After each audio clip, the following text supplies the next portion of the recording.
Hello, folks. Welcome back to Unmuted Love. I'm C. Eshelman, attachment therapist, sort of a trauma nerd, reluctant TikTok watcher, I say that quietly, and longtime student of how love rewires the human nervous system. Today, we're going to talk about something that sounds simple, but for many of us, like me, feels like speaking a foreign language, and that's play. Not the Pinterest version with color-coordinated crafts and endless patience to put little details on little details, but I mean the living, breathing kind, where connection happens through laughter, eye contact, curiosity, and a little bit of silliness that makes your inner adult cringe just a little bit before your inner child sighs in relief.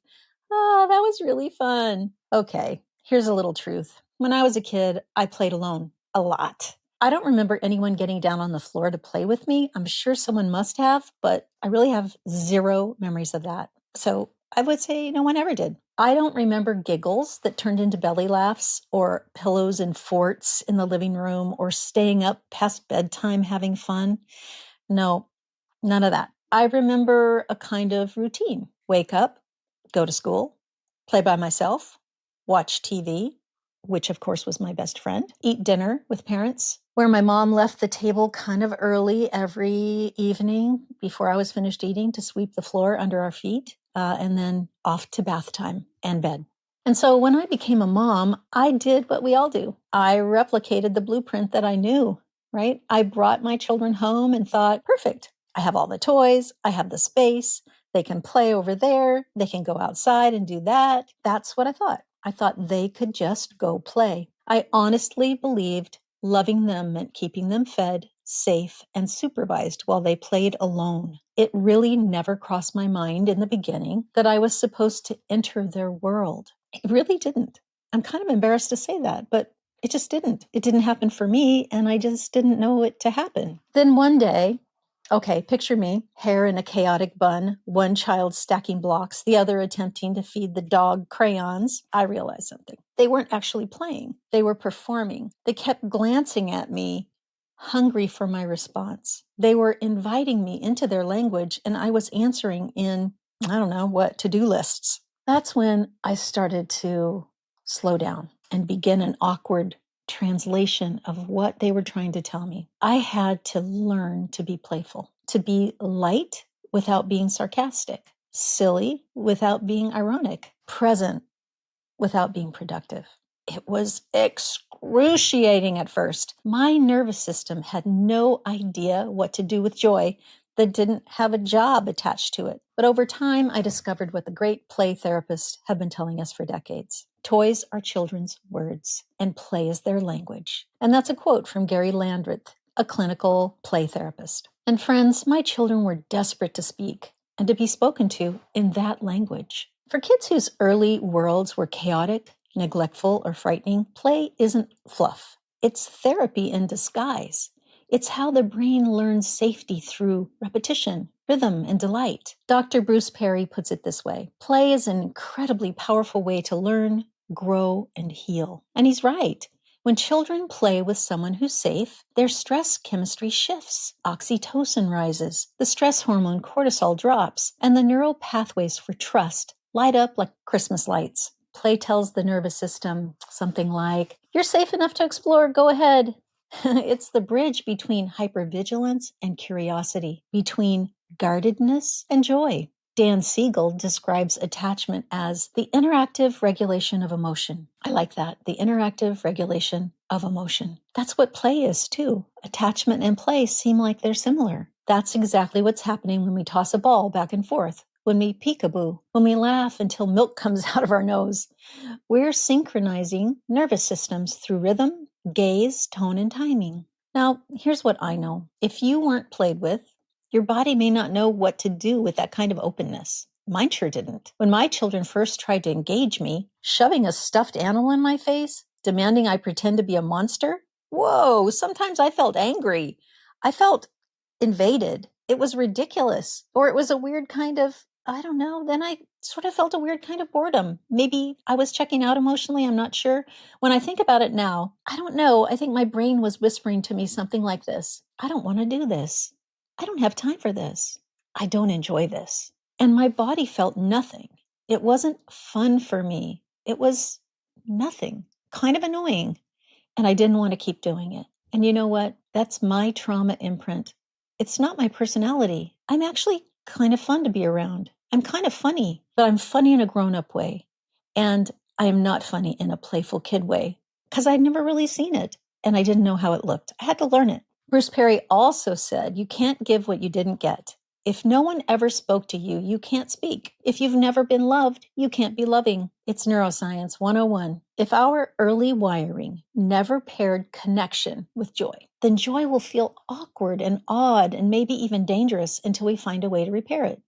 So much of parenting is really about first reparenting ourselves. It's kind of a generational echo chamber. The way we were raised doesn't doom us, but it does script our default settings. If your childhood sounded like, like mine, silence, crickets, the quiet of being alone, or the voiced stop being silly, or don't make a mess, or quiet down now, your adult nervous system probably equates playfulness with chaos, discomfort, even anxiety or fear. When we bring children from difficult beginnings into our lives, children whose early wiring already screams chaos equals danger, and we add our own discomfort with play, we end up with two nervous systems politely avoiding the delight of play together. Nobody wins that particular game. Dan Hughes, the father of PACE model, right? Playful, accepting, curious, and empathic, says, your home is your safe haven. When it's working at its best, it's characterized by playfulness, acceptance, curiosity, and empathy. Playfulness isn't optional. It's the tone of healing. It's the tone of happiness. So let's keep talking about this a little more.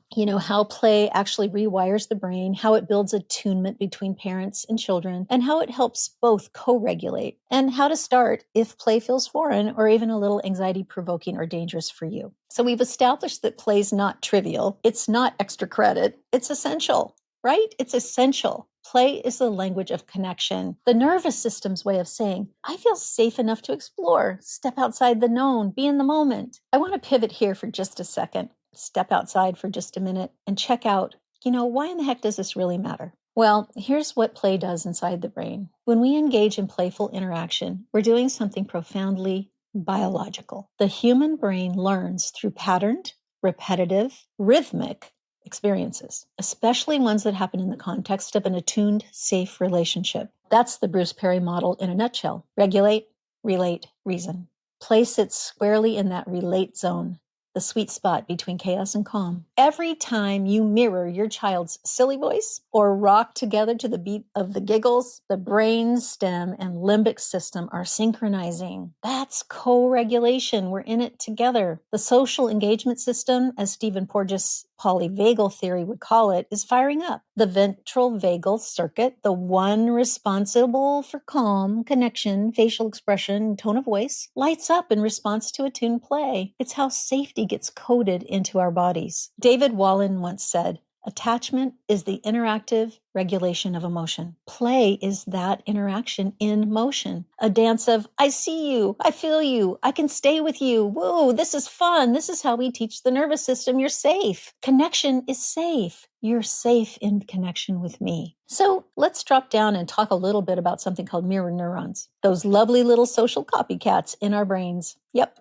When you smile, your child's mirror neurons fire. When you pretend to be a dragon, they squeal with delight. Their body is learning it's safe to express, and then they express right back. So when you smile, they smile. When you play to be a dragon, they play to be a dragon too. It's all part of interconnectedness. Even teenagers, yes, the ones who roll their eyes so hard you can hear it hit the back of their head, are watching you for cues about emotional safety. When you stay light, when you can laugh without mocking, when you can stay curious rather than critical, their brains register, connection doesn't have to be about control. It can actually just be loose and easy and free-flowing. Kim Goulding, a protege of Dan Hughes, encourages this stance so beautifully. She says, making sense of a child's inner world in a playful, accepting, curious, and empathic way helps them feel understood. So if your child snarls, you aren't getting it. And you can tilt your head and say with gentle humor, you're right, I probably don't. Show me. That's playfulness in the nervous system's dialect, right?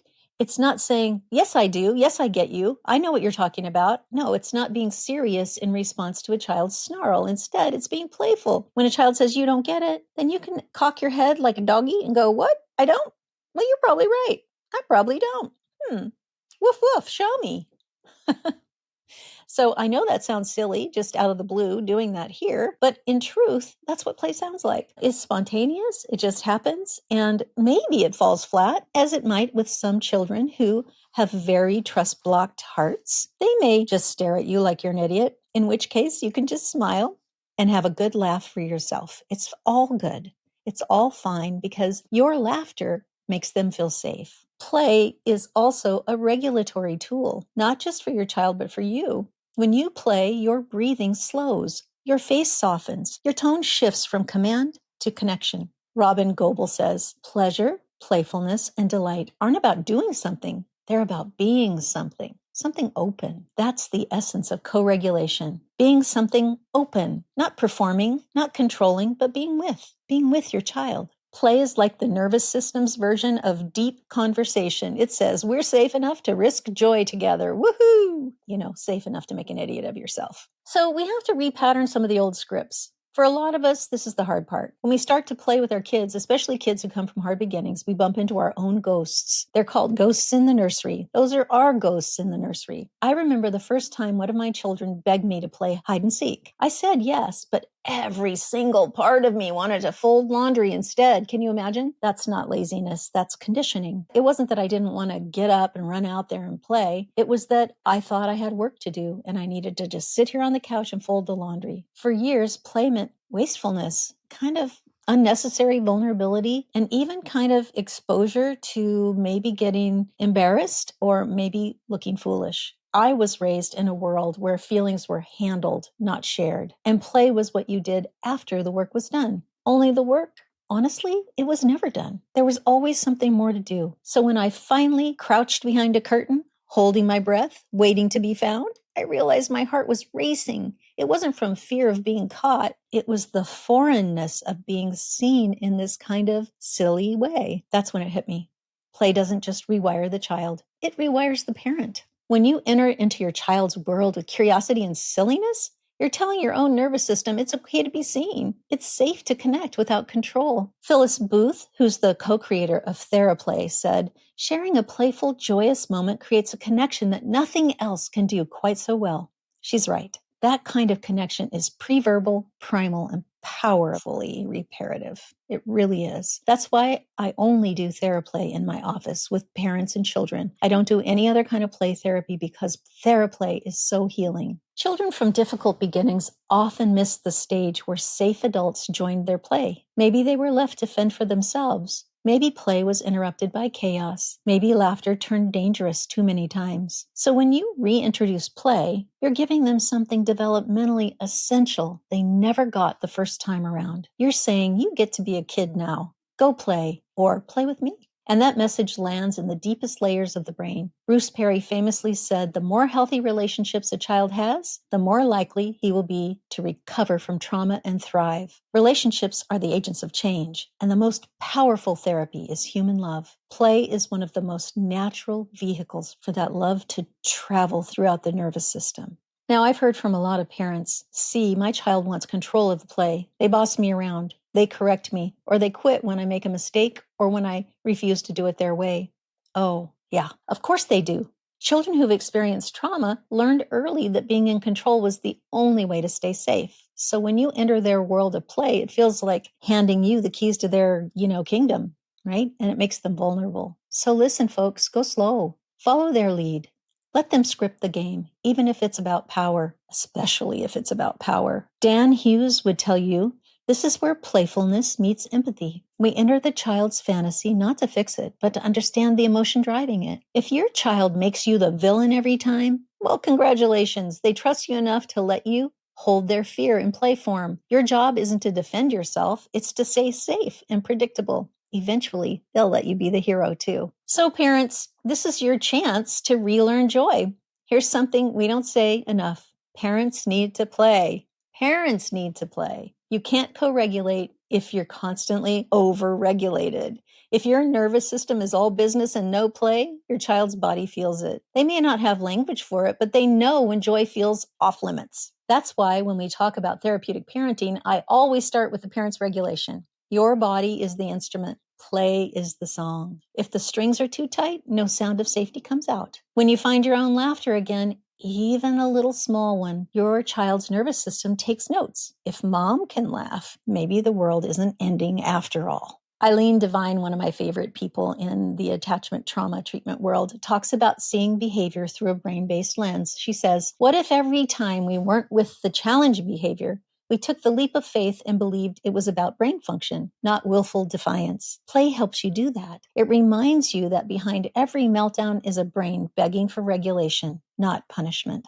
So I guess I want to help you undo something that was hard for me. And maybe I'm just projecting, but I think a lot of parents have this problem. I want to talk to you about tone, your tone of voice. Sarcasm, my old favorite coping strategy. It's wit with armor on, right? It's funny with my armor on. It says, I'll be funny, but I'll stay safe. For a long time, I thought sarcasm was playfulness. Guess what? It isn't. Sarcasm divides. Play unites. The day I realized my children didn't laugh with me when I was sarcastic, they froze, scanning my tone, trying to figure out if it was funny or not funny, I decided to retire that weapon. Actually, to be honest with you, it wasn't the first day. It was many days after I realized it. It took me a long time to get over the habit of being sarcastic as funny when it really wasn't. Ultimately, I did learn that playfulness has to feel safe on both ends. True play says, I delight in you. Sarcasm says, I'm distancing from you. Those are different nervous systems entirely. It took me quite a bit of practice, but I learned how to laugh with my kids again. Light, simple, silly, the kind of joy that makes the walls of your home breathe a little, right? It makes it a little more fun there. So as we near the end of this episode today, let's talk a little bit about reclaiming play. By now, you know play isn't childish. It's medicine. It's salve for the nervous system. And if your system never learned how to play safely, then this part of healing will feel a bit like physical therapy. Slow, awkward, maybe even a little painful at first, but absolutely worth it. My advice to you is to start small. No one goes from stoic to slapstick overnight. You can begin with micro moments of playfulness. A wink across the room. A silly voice when you hand them their snack. A race to the car that you fully intend to lose. The goal isn't performance, it's presence. When you laugh with your child, even for 5 seconds, you're creating microbursts of oxytocin and dopamine. You are literally reteaching your body. Connection can feel good. Again, Phyllis Booth reminds us that theraplay reaches into the preverbal brainstem and limbic parts of the brain. That means joy isn't just felt, it's encoded in the brain. Each laugh is like a neural love note saying, safety lives here now. So folks, many of our kids from difficult beginnings have lived their lives being managed. Every adult interaction was about control, rules, consequences, compliance. Play gives them a break from being the problem to solve. When you step into their world, following their lead and mirroring their curiosity, you're saying, trust that your ideas are worth joining. That one act of joining builds more attachment security than 1,000 well-timed lectures, I promise. If they hand you a toy and say, you be the bad guy, try not to flinch. They're handing you a piece of their story, safely disguised as play. Go ahead, be the bad guy, but be the bad guy with empathy. Lose the game sometimes. Let them win at connection. Over time, the play world expands. They might start letting you be the helper, the friend, the rescuer. Each shift is a microdose of earned trust. Sometimes the hardest part of playing isn't your child's resistance. Frankly, it's your own. It was my own. You sit down on the floor, pick up the figurine, and suddenly feel heavy, tired, maybe even sad. That's not failure, folks. It's really not. That's a memory. Your nervous system is remembering the loneliness of your own childhood. That's when you can pause, take a deep breath, and whisper to yourself, wow, it's hard to learn a new language, but I'm learning it one Lego at a time. Because frankly, you are. And every parent who chooses to play when they feel like it's unnatural is rewiring generations of emotional scarcity. If playtime goes sideways, and it will, it's okay, just repair it. Oops, I got frustrated and quit the game. Can we try again? That's connection and not perfection. Perfection is never required in parenting. I know this to be true 100%. I think Dan Siegel says 60% is good enough. Even repair is a form of play. It's the dance of rupture and reunion, which is how secure attachment's built. When you can model repair, your child learns that love can survive mistakes. That's what safety feels like in the nervous system. So parents, listen, you don't have to orchestrate every moment. Sometimes play sneaks right in sideways. It's the eye roll you both laugh at later, the dance party while making dinner, the quiet game of I Spy, or who can see the moon first. Those are the moments when healing happens by accident, because the nervous system finally believes we're safe enough to just have spontaneous fun. And here's what's beautiful. When your child's brain starts wiring joy and connection together, your brain follows suit. Co-regulation works both ways. You start to feel lighter, too. Okay, let's zoom out a little bit. Many of us were raised in homes where adults didn't play. Work was survival. Emotions were liabilities. We inherited seriousness as a virtue. If that's your origin story, you probably raised your own children at first, believing love equals protection, not play. But children don't just need safety from harm, they need safety for joy. When you reclaim play as an adult, you're doing sacred generational work. You're showing your children and your inner child that delight doesn't have to be earned. Bruce Perry wrote, relationships are the agents of change, and the most powerful therapy is human love, right? I said that before, and I'm just saying it again. That's the legacy we get to pass on. Love with laughter, safety with silliness, connection with curiosity. So I'm going to leave you with this. Not long ago, I was cleaning the kitchen, and my grown daughter walked in holding a ridiculous stuffed llama from her childhood. She said, Mom, do you remember when you used to make him talk? I sort of froze for a second, dish towel in hand, realizing that was her memory of feeling connected to me when I was finally willing to be a little bit goofy. That llama probably did more attachment repair than half my graduate education taught me to do. She laughed, tossed it at me, and for a second we were back in that safe little bubble of shared play. That's when I knew I didn't just teach her that play is safe. She taught me the same thing. And then I made that llama talk just one more time, and we laughed. We really did laugh right there in the kitchen in the middle of doing dishes. So if play feels foreign, start there. Notice the tension. Notice the voice that says, this is too silly. Then whisper back, exactly. That's the point of play. Get down on the floor, even for 5 minutes. Join the world your child builds, not the one you think they should build. Laugh a little, lose a little, let go a little. You're not just teaching your child to play. You're teaching your nervous system to love out loud, because play is the language of children and of adults who are brave enough to learn it again. Until next time, folks, keep playing, keep healing, keep loving out loud. You've been listening to Unmuted Love with me, C. Eshelman, and I'll see you again in the next episode. Until then, remember, your love matters when more than love is required.